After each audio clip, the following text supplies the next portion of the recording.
Elsie coming to you live from New Jersey. I'm talking about your 30-second elevator pitch. And the reason why I'm doing this, I gave this talk at the Women's Physician Wellness Conference with Dr. Erica Howe. What a phenomenal conference. This topic is so near and dear to me. A colleague of mine who's now guest faculty and program director of lead physician gave this talk, and I want you to hear a little bit about it.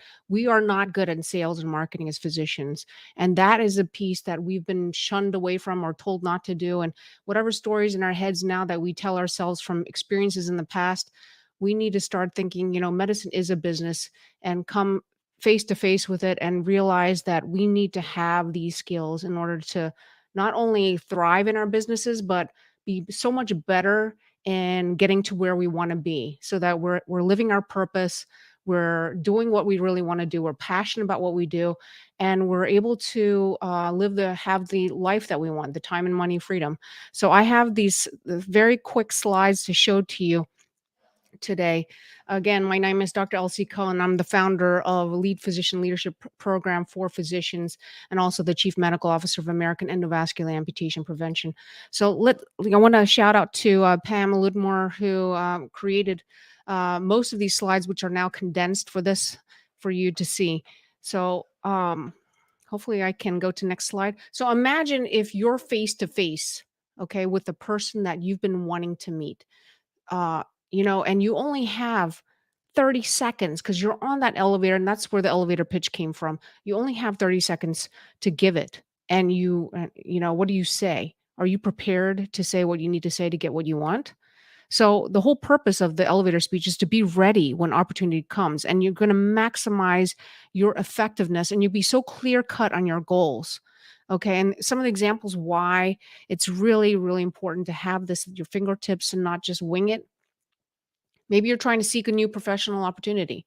Maybe you're trying to get promoted or recognized or build networks and relationships so you can build your business. You want to collaborate on projects. You want to go to the administrators of the hospitals or the practice that you're in, the organization you're in, and pitch an idea that for something that you really need and you don't have.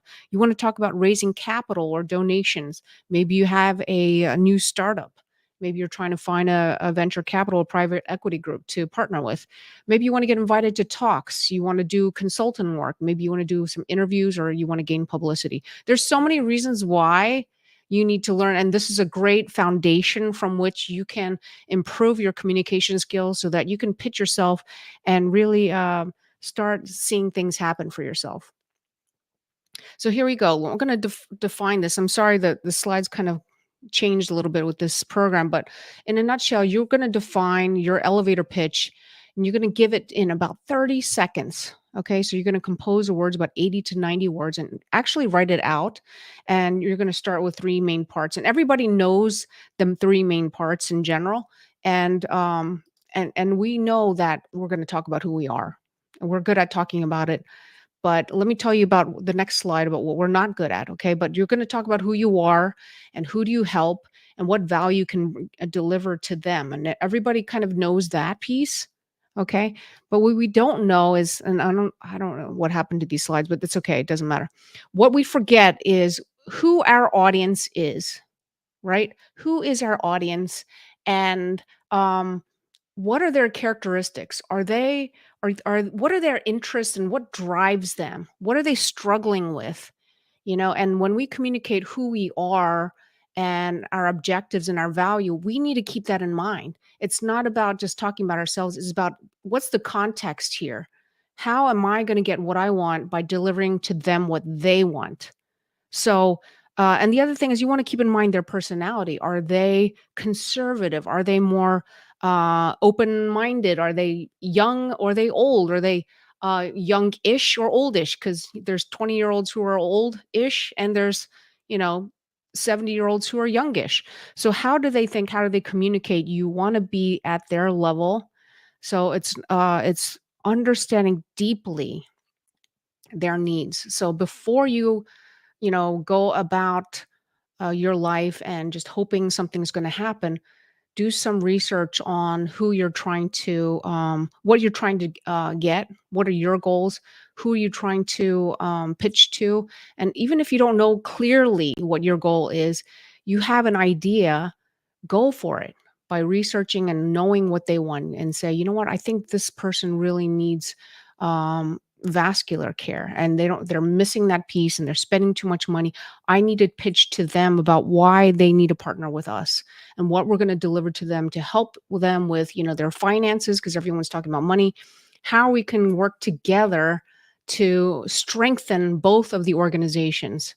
So how are you going to fulfill their wishes? You're going to, we do this in my company in American Endovascular, but I do this with lead physician. And when I work with physicians on this, it changes the entire paradigm of how they go about their lives and get what they want. And the last thing that we cannot forget is your ask. What at the end of this quick conversation, and it sounds like a long conversation, but it goes really fast, is what do you want from them? And be clear about it, because there are people who write, even letters to me, or I see them for an interview and there's no ask at the end. So, sometimes I don't even know what they really want. So be clear about, I'd really like to set up a phone call, or I'd like to set up a meeting, or can I send you this information? Can we exchange emails? Be clear about what it is that you want. And it's just like having a conference call with a group of people and defining, okay, what do we get out of this call and what do I want from you? Okay. I want, you, Sean, to do this. I want you, Jerry, to do this. Sarah, these are the things that I want you to accomplish. And, you want to outline it and be clear in your communication so that nobody even questions what it is that you're asking for. Okay. So who are you? And what kind of value you're delivering to them in their eyes, and you understand their struggles, they feel understood in that moment, and then what is your ask? So let me go back to the slides here. um, okay, so these are the things. What are they struggling with? What is my ask? And then I want to give you some examples, and again, this did not come out right, so I'm just going to be talking like this for you to you. So here's an example that I'm giving from any generic physician out there, any physician who's talking about meeting someone for the first time and saying, oh my god, I have this opportunity. And this is a bad example, like, hi, I'm Dr. Kane and I'm a practicing physician and I love your company. I'm so interested in what you're doing. I see how you work at doing things, and I really like. I think I could fit well in your company, and I won a lot of awards. I did this research. I wrote these articles, and I think there's some synergies there. Blah blah blah, and that's how I ended. And nice to meet you. That's horrible. Why is it horrible? It's because you are really talking about yourself. You're not clear about what you want. You're not talking about what they need. That you don't show that you understand them. So keep that in mind. I'm going to show you a better example now. And let's see here. Okay, here's a much better example. Okay, and here is example for me as a leadership coach and somebody who created the program. I said, hello, my name is Dr. Elsie Coe. Okay, I'm a leadership and personal development coach who created Lead Physician program out of my own transformation, that has allowed me to build multiple outpatient surgical centers as a physician leader and equity owner. And I help women physicians who want more and are struggling. And this is what I wrote to the Women Physicians Wellness Conference. So I'm thinking about them, and they're struggling to reach their next big professional goal by giving them specific success tools and skills that help not only myself, but also multiple other physicians to be bold and dream big and finally create a strategy and impact in the results. Would you like to set up a time to speak? Now, these are some of my older slides, and I've even condensed this even further. And the whole point is you want to make it so succinct and clear. Maybe even leave out some of these words in here, and I wouldn't even talk about so much myself. I'm going to be talking about them and who I've helped and what kind of results they've gotten. And the fact that, they are finally doing the things that they want on their own terms, and so what is it that you are trying to accomplish? And who is it that you're ready to pitch to? And if you can imagine that, if you could dream that, and you're so prepared in your pitch and you've written it out and you've practiced multiple times, even to the point where, it's all memorized, and you've learned how to, change the reflections on your voice and be a lot more excited and emotional about it, you will be a lot more successful in whatever endeavor you want to get, even if it's an interview for a medical school or a residency or a new job or promotion, leadership, projects, consulting work. There's the sky's the limit in what we can do, and we have to learn how to pitch ourselves. Okay. So if you want to just write this down really quickly, what you want to do is and write down, hi, I am. Okay. My name is, and then what do you do? I am. What do you do? And why should they be interested in you? What is it in their eyes that they should be interested in? Number two, I help. So your avatar. Okay. What I help, who I help struggling physicians who are looking for the next thing, who are struggling with what? Struggling with, the current job they have and figuring out what they want to do next. And what are your solutions? And this is my ask. And so in summary, the elevator pitch or speech is your way to get somebody interested and your foot in the door, somebody to be curious and say, I want to really get to know this person a little bit more. Okay.